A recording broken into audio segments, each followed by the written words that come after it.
Jeg vil prøve at illustrere, hvordan det her med planter det fungerer. Hvordan vi får dem til at gro og alt det. Nu skal jeg prøve at gå lidt væk, så jeg ikke laver skygge her. Men prøv at forklare, hvad det er, der skal til, før vi kan få de her planter til at fungere. Det vi kigger på her, det er lupiner. Og jeg står her med nogle lupinfrø. Så jeg tager lidt i min hånd her, fordi så kan jeg bedre illustrere. Nu skal jeg jo passe på ikke at jogge på nogen, fordi jeg bliver ikke særlig populær, hvis jeg jogger nogen ned. Men jeg har lupinfrøene her. Nu forestiller vi os, at den, der er et blomst derinde, den har afblomstret, og blomsterne selvfølgelig er blevet bestøvet. Nu er de nået så langt hen, de suger jo næring fra planten efter bestøvningen. Og når de er klar, så falder de ned. Det vil så sige, at nu er den klar her, så falder frøene ned og lægger sig oven på jorden. Her oven på jorden, nu lupiner, de laver noget, der minder lidt om ærtebælge, hvor frøene ligger i. Og der ligger mellem 6 og 12 frø i hver. De er nu faldet ned, fordi de har fået den energi fra planten, de skal have for at kan gro. Så er der nogle faktorer, der skal være til stede, for lige nu, der ligger planterne eller frøene og venter. De venter på at blive aktiveret, så de kan spire og blive til en ny plante. Så de ligger der og venter. Nu tabte jeg selvfølgelig lige tråden lidt. De falder ned på jorden og venter. Det de venter på, det er vand. Det er regn. Jorden er jo tør her nu, så de er ikke aktive. Og de kan ligge her i flere måneder uden problemer. De vil bare ligge der og ligge. Se, nu kommer regnen.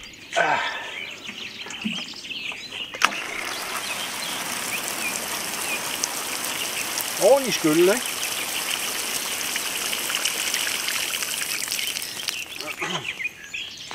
Det vil sige, at nu bliver frøene aktiveret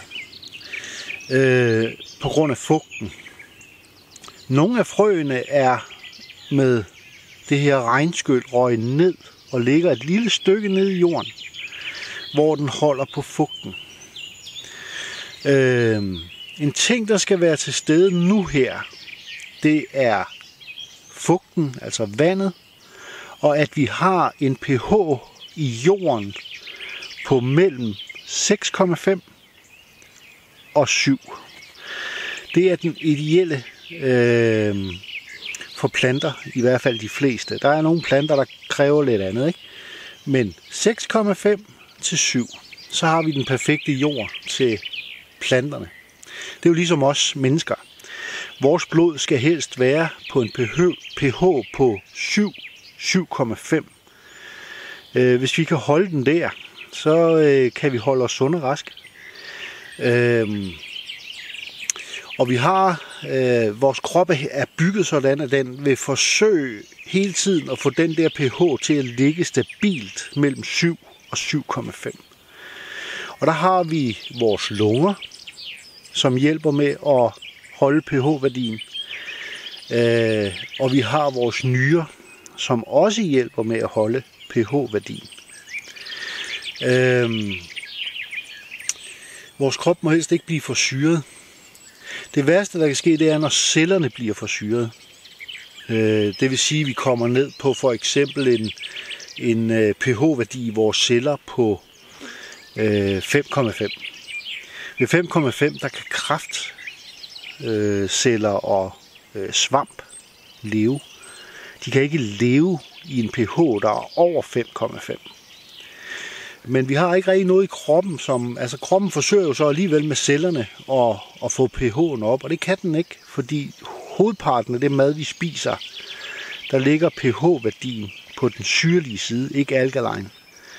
Alkaline vil være helt perfekt. Det er rent faktisk sådan, at vi skal have mellem 70 og 90% alkaline og mellem 20 og 30% af syre for at have et næsten sygdomsfrit liv. Men det er en helt anden historie, og den skal jeg ikke grave mere ned i. Men det allerbedste ville være, hvis vi kunne komme over på alkaline-siden, ikke? Altså 90. Som det er lige nu, der får vi alt for meget syre. Stort set alt, hvad vi indtager, er syre.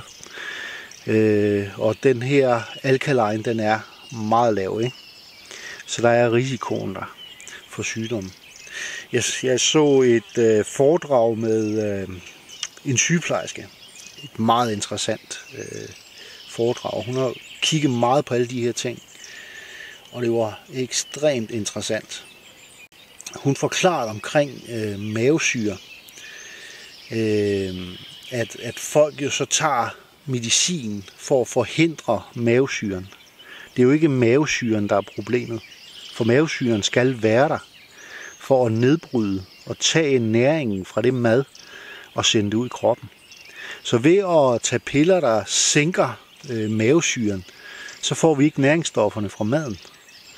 Så derfor forklarede hun, at det er lågen, den låge, hun kaldte det en låge, som sidder nede i mavesækken, som skal forhindre, at mavesyren kommer op i spiserøret. Det er den, vi skal have til at fungere. Det er fordi, den ikke lukker rigtigt. Og måden, man kan gøre det på, det er 500 milligram magnesium dagligt. Så hjælper vi med at lukke den låge til mavesyren, for mavesyren skal være der. Men det er et meget interessant foredrag, og det var ikke meningen, at jeg skulle over i det nu. Bare fordi vi kom til at snakke om pH-værdi. Så kan vi måske tage det op på et senere tidspunkt, ikke? Men en pH på 6,5 til 7 her i jorden, så har vi de bedste betingelser for planterne. Det næste, der så skal ske, det er, at planten begynder at spire. Så den er hele tiden nødt til at skal have fugten ned i jorden. Den er nødt til at have den her pH på 6,5 til 7, og de næringsstoffer, der er i jorden. Den skal også have bakterierne i jorden dernede. Bakterierne er jo med til at hjælpe planten med at gro. Blandt andet så laver de afføring og så videre nede i jorden, de her bakterier, som planten så spiser. Og planten, den vokser så. Og der er jo problemet nu her, hvor det er så varmt her, og vi ikke får noget videre regn. Jorden er tør meget langt nede. Samtidig med det, så er der jo lagt dræn ud mange steder for at dræne det vand.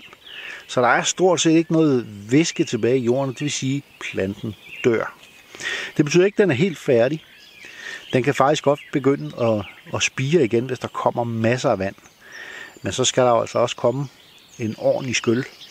Ellers så kan den ikke alle sammen, fordi nogle af dem vil gå til. Men ellers så kan den året efter finde på at spire, hvis der er bedre forhold der. Det er en overlevelsesteknik, planterne har.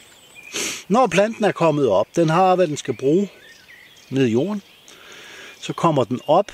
Det næste, den så har brug for, det er lys. Lys er meget vigtigt, og især solens lys. Solen giver planterne D-vitamin. Den giver også os D-vitamin, medmindre selvfølgelig vi smører os ind i solcreme. Ved at smøre os ind i solcreme, så forhindrer vi D-vitaminet i at komme ind i vores krop.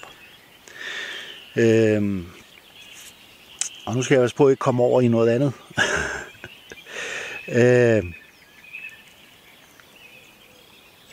Det er lys, den så skal have fra solen. Det næste, den så skal bruge, det er varme, det er temperatur. Og det sørger solen jo også for, at temperaturen bliver varmet op. Den skal også have en luftfugtighed. Fordi den indtager jo altså også væske gennem bladene. Så hvis du har en tørperiode, så kan den tage væsken fra bladene og ind i planten. Så derfor så er det jo vigtigt, hvis den kun kan tage væsken gennem bladene, at bakterievæksten i jorden er stabil. Fordi den kan ikke tage bakterierne ind gennem bladene. Og så er der jo gået en myte om, at alt hvad vi giver planten, det får vi også at spise. Det er ikke korrekt. Hvis du sprøjter gift på din plante, den indtager giftstoffet, ja, men den sender det ikke ud i sine blomster. Frøene her er plantens børn. Og frøene sidder jo altså i blomsterne. Det gør frugten også, den sidder også i blomsten. Det er jo blomstens barn, det er moderkagen. Og inde i den moderkage, der ligger frøene, børnene, som jo så klækker og falder ned og bliver født og alt det her. Der forhindrer planten, at det går ind i de frugter. Det kan ikke lade sig gøre. Naturen er indrettet sådan at beskytte børnene. For det er det næste, der skal køre det hele videre. Så planten kan sanges til giftstof også fra jorden. Det havner ikke ude i frøene. Eller i frugterne for den sags skyld. Men derfor skal vi altså ikke rende og sprøjte en masse gift i jorden. Fordi så dræber vi bakterierne og de orm, som skal være med til at holde planten sund. Udover alt det her, jeg har forklaret, så skal planterne også have lidt elektricitet. De skal have noget energi. De skal have noget strøm. Det får de fra luften. Og strømmen den er fra helt ned ved jorden.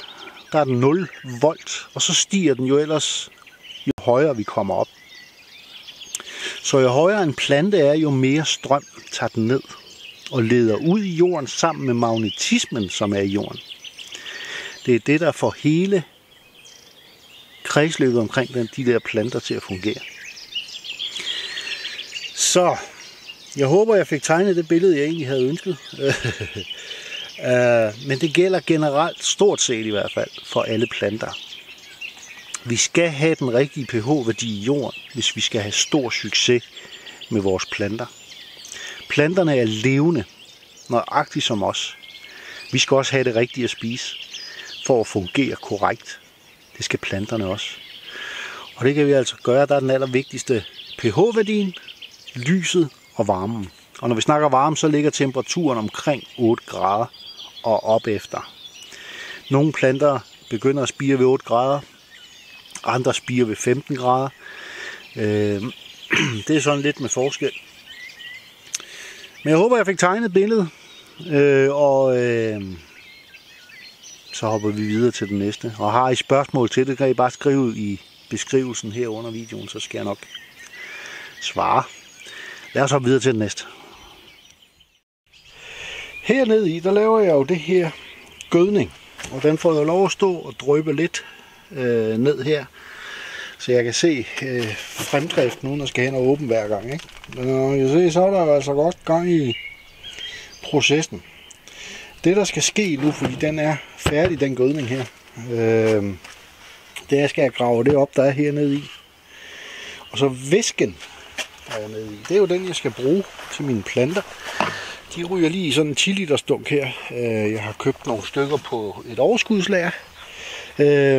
Og de kan lige så godt bruges til sådan noget her. Der er jo gødning til mange år hernede i. Man bruger 5-10 milliliter af det her per 10 liter vand. Ikke? Jeg kan godt sige, at der kommer gang i planterne. Det er helt vildt. Så jeg skal have fisket det der op. Og det bliver lagt over ved siden af det jord, der ligger der. Og så kan det ligge og kompostere færdigt derovre. Så bliver det til jord, jeg kan bruge i haven. Så det er jo fantastisk. Lad os så videre til næste. Så er jeg lige gået ned bag ved hønsegården. Og her der har jeg jo altså opdaget, at jeg har en sprække langs hønsehuset. Og når man har høns, så er der en lille risiko for rotter. Og det er jo fordi vi fodrer de her høns. Men der er en måde vi kan undgå rotter på. Og det er hvis vi har kat, som bruger en katbakke. Simpelthen tage katbakken med afføring og det hele.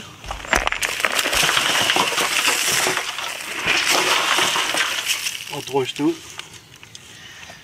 Her kommer ikke rotter på noget tidspunkt. De kan ikke lide lugten af katteafføring. De vil holde sig væk, og på den måde kan jeg få det lukket til her. Så det er altså en måde, vi kan undgå rotter i vores hønsehus. Vi skal lige med katgrus være sikre på, det kan vi læse på poserne, om der er noget syntetisk i, noget kunstigt i, som ikke bør være her. Nu det her kattegrus her, det er naturvenligt. Så ingen problemer. Det her, det får bare lov at ligge. Kommer ikke rotter, det er med statsgaranti. Så det er måden at få rotterne lidt på afstand, selvom risikoen for rotter er ekstremt lille, hvis man sørger for at holde hønsehuset rent, at der ikke ligger for meget derinde. Hønsene skal af deres natur. Nu er jeg jo meget til den her måde, naturen gør ting på. Og da vi tager hønsene fra naturen, sætter dem ind i et lille hus, så er det vigtigt ikke at tage nogen af deres instinkter fra dem. Hvis vi skal have en chance for at få æg, så er vi nødt til at bibeholde, eller beholde, de instinkter hønen har. Den skal have lov at grave. Så du er nødt til at smide en lille smule foder inden blandt spåner, halm, hvad du nu bruger i dit hønshus, så hønen kan bruge sit graveinstinkt, når den skal lede efter maden. Det er derfor, jeg skrev sidste gang, i videoen sidste gang, at det her med at have en foderskål inde i hønshuset, det er den klassiske fejl nummer 1.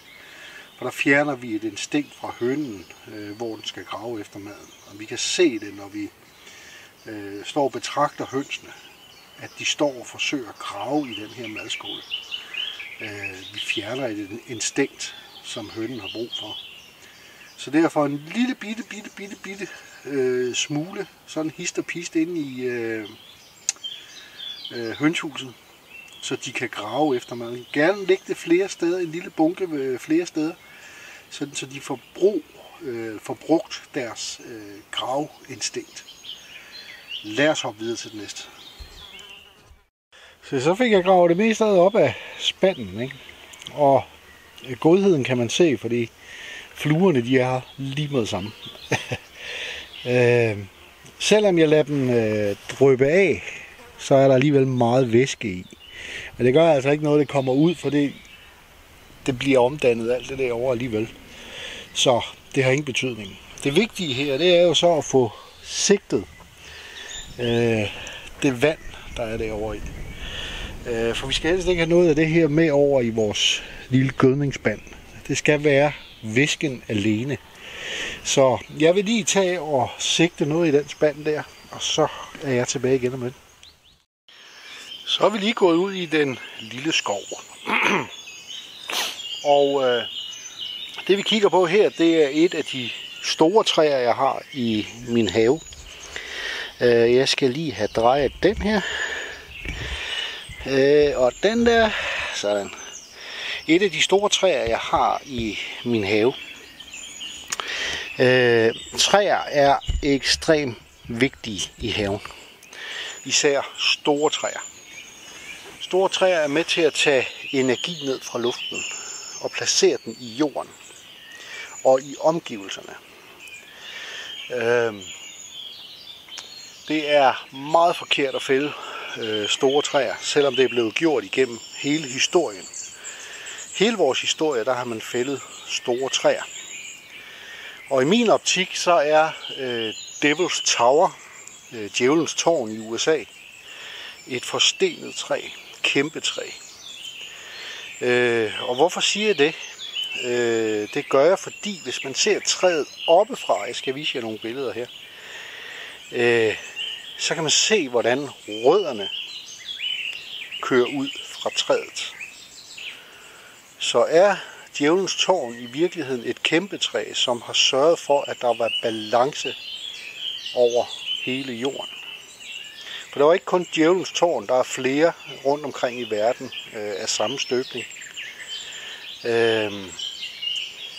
Men for at forklare, hvad det er, der sker med de her høje træer. De virker ligesom kobberet. Det er derfor, vi har taget kobberet ind nu. Man har vidst det meget langt tilbage i historien. Og har brugt det.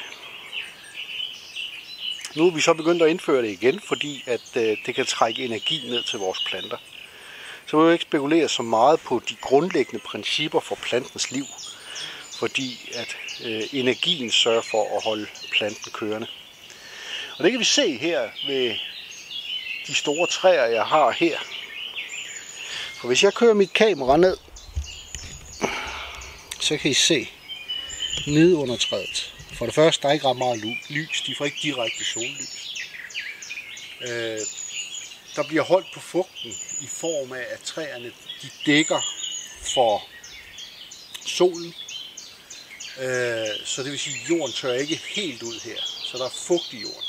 Der er energi fra træet, og planterne står fine grønne.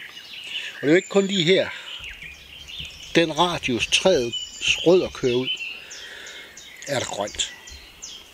Lige snart, at der ikke længere er energi fra træet, så begynder planterne at blive gule. Men herinde, hvor de får energi konstant fra træet, jorden er ikke knashamrende tør, der er lidt fugt i jorden. Der fungerer planterne. De er grønne og gror fint. Så derfor så er træerne altså vigtige i vores have. Og vi skal ikke fælde så mange træer i den her verden, som vi gør. Vi kan tage et kig på regnskoven. Grøn og frodig. Høje træer i hvert fald er det, der er tilbage af regnskoven. Høje træer. Mørkegrønne planter overalt. Og ja, der er fugt i luften, fordi træerne holder på den fugt, som planterne jo altså også skal bruge. Tingene hænger sammen. Men prøv at tage et kig på regnskoven og se, hvor grøn og frodig den er. Det er de høje træer, der sender energi ned til planterne i stedet for kobber. Så det vil sige, at hvis vi tilplanter vores have med mange store, kæmpe træer, behøver vi ikke kobber, fordi haven vil fungere via træerne. Lad os hoppe videre til den næste. Så er det ved at være der. Hjemmelavet gødning til havens blomster og frugt og grønt, og det kan bruges til det hele. Mellem 5 og 10 milliliter per 10 liter vand. Den jeg lavede sidste år, den var lidt stærkere end den her. Så det var jeg nede på 2 milliliter. Men den her, det er selvom den har kaningødning i også, eller kaninmøg i også, så er de der mellem 5 og 10 milliliter. Altid tag det mindste, og så se, hvordan det går. Selve det græs og halm og alt, hvad der var i spanden herovre, det ligger nu her. Og der har jeg lagt jord henover, men det er mere for lugtgenerne. For det lugter kraftigt lige de første 2 dage her. Så for lige at dæmpe duften, og I kan se, det var meget heldigt, vi lige. Møgbillen. Det går meget stærkt, ikke? Nu skal den ind og hygge sig. Der er dejligt derinde, siger den. Tak for det, Hansen. Jamen, det var så lidt. Se, det bliver så stille og roligt omdannet til jord, det her. Og samtidig med det, så giver den mig jo altså møgbillen, som jo så skal derind og have lov at hygge sig med de her, det her græs, halm, kaninmøg og hvad der ellers er i, ikke? Af uønskede planter. Det er kun naturlige produkter, der er her i. Og det var egentlig meget heldigt, at møgbilen lige kom så hurtigt. Fordi så får jeg flere af dem. Og dem kan jeg også godt bruge, for de er med til at omdanne det her til jord. Okay. Så kan jeg gå herud og hente, i stedet for at jeg skal bestille jord, som jo i øvrigt bliver fremstillet via omlastningen. Ikke? Så kommer folk ned med deres haveaffald, og så omdanner de det til jord dernede, og så sælger de det efterfølgende. Der er mange måder at tjene penge på. Nok om det. Men det er en naturlig løsning, og det er rigtig godt for planterne. Lad os hoppe videre til det næste. Når vi så kigger... det er jo... det var jo kobberguldbassen, der var der. Jeg tænkte, hvad hun var det. Nå. Når vi så kigger på køkkenhaven her, så sker der jo ikke meget. Der kommer lidt radiser op, hist og pist. Lidt majs. Men der er jo ikke noget her, der spirer. For det første, tørken. Vi er i, der er ikke noget væske i jorden. Pappet, det fungerer som det skal. Problemet er bare her, at vi får ikke noget regn. Vi får ikke noget vand til at opløse pappet med. Så rødderne ligger i overfladen. Det vil sige, at planterne kan ikke gro. Hvis jeg nu havde etableret den her køkkenhave sidste år, så havde den været meget mere grøn af alle de frø, jeg har smidt her. Ikke? Det eneste sted, planterne fungerer, det er herovre. Ærterne. Kobber. De får energi fra kobberet her. Og derfor fungerer de. De har de samme forhold som alt andet, der er her. De fungerer, for der er kobber. Og så alt det, der kommer op her, det er kommet op ved, at jeg ikke har samlet de her papstykker ordentligt. Der har været nogle helligdage, hvor jeg har, I ved der, hvor de her flapper sidder, og man samler kassen. Der er nogle små sprækker, når man lægger pappet ned, og det er der, de er kommet op, de her græs- og tiselplanter. Men det er, som det er. Havde vi ikke haft den her tørke her, så havde det her fungeret 100%.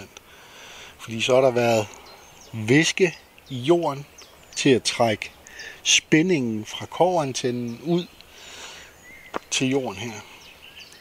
Men lige nu her, der er det kun det, der står tættest på kobberet, der fungerer rigtigt.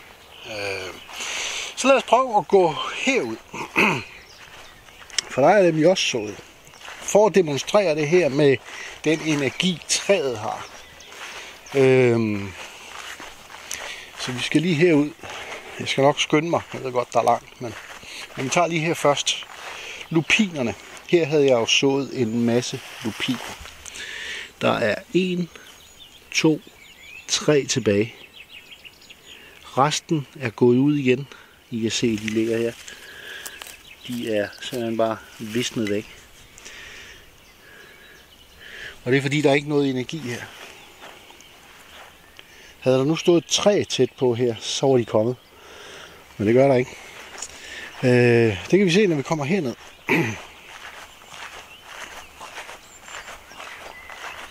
Muldvarperne har travlt her. Det vil sige, der er orm. Det er dejligt. Herovre.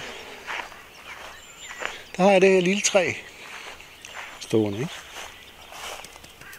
Virkelig som en kobberantenne. Når vi kigger herned, der har jeg sået ærter. De har samme betingelser som alle de andre planter. Jorden er knashamrende tør. Prøv at se, hvor fine grønne de står. Og de står tæt på træet. Træet sender energien over. Sidder oven i købe en vild bi derinde. Han havde en af ploppet fingrene ned i. Den sidder og tager energi fra den gren her. Men det der med insekterne og energi, det vender vi lige tilbage til senere, fordi det er også ret interessant, når man dykker ned i den der insektverden. Ser hvordan det hele bare fungerer, ikke? Det vender vi tilbage til. Vi skal ikke have for meget gang. Herovre, der har jeg også sået ærter. Det var jo her Bambi lå.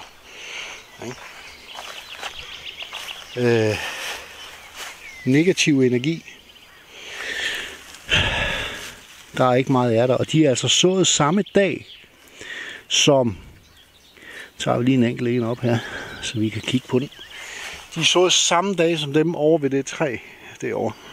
I kan se, at de er begyndt at danne rod. Den er visnet væk.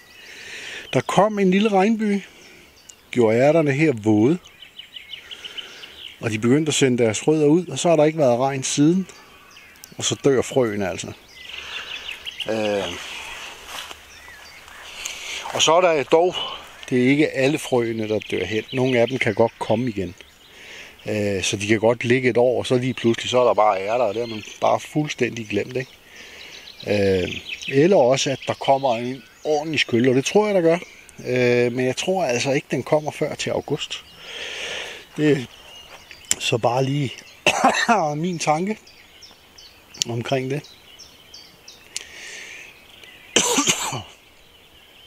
Lad os prøve at gå ned til hvidløgene, fordi det beviser bare så meget med det her kobber og den energi, vi kan trække ned.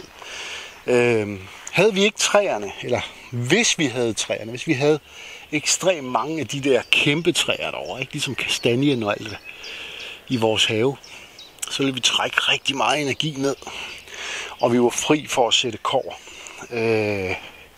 fordi de skulle nok sørge for at få energien ned, ikke? Men lad os lige gå over til hvidløgene. Herover der sker jo ikke ret meget. Der er kommet lidt valmuer, men hvidløgene gror ikke. Der er ikke noget videre spræl i dem. Der er ingen energi. Jorden er energiforladt. Det hele det er bare ikke? Når vi så går herover og kigger på det her, så fortæller det jo alt. Alt om kobberet, energien, der bliver trukket ned. De her står her stadig. Vokser stadig. Jeg kan se, de vokser. De er så begyndt at vise lidt svaghedstegn nu, ikke? Det er jo selvfølgelig mangel på vand. Energien ville jo blive højere, hvis vi fik en regnskyld her. Jorden blev våd. Så ville den energi rotere rundt ned i den her kasse. Og de her vil blive endnu større. Her stopper det hen lidt. Det gør det også her. Herover kører det igen. Og jeg høster hver dag radiser. Og så har jeg altså tilladt mig at så lidt ærter her, ikke? Tæt på antennen. Og de har altså ikke fået regnvand. De er så blevet aktiveret i køkkenet i sådan en lille bøtte med vand. Da de blev aktiveret, så er de blevet lagt ned. De står tæt på kobberet. De får energi. De vokser. De gror. Det viser bare alt om det her kobber, om energi. Alt i den her verden handler om energi. Om strøm. Her, de hvidløg her, de er sået samtidig med de derovre. Sørgelig syn, ikke? Det var, hvad jeg ville have fået. Nu får jeg jo altså noget, der virkelig spiller herovre, ikke? Og de andre her, som jo fik den her, de er jo også begyndt. Jeg kan se jo, de gror hver dag, ikke? De bliver større og større. Men de er begyndt at vise svaghedstegn. Nogle af dem, ikke? Og det er manglen på vand. Der kommer ikke mere energi til.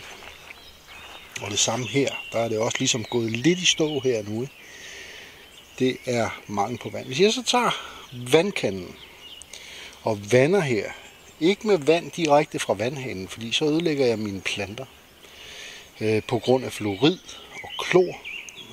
Det skal vi ikke have ud i jorden. Fordi så ødelægger vi den bakterievækst, der er i jorden, der ligesom skal nøse de her planter og forhindre diverse ting og sager, ikke? Filtreret vand eller regnvand. Så vil spændingen fra kobberrøret rotere rundt hernede i. Og energien vil sætte gang i planterne.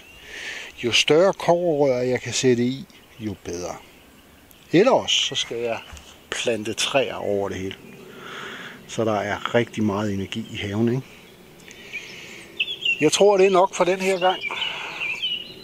Kan I nu passe rigtig godt på jer selv og hinanden. Så ses vi snart igen.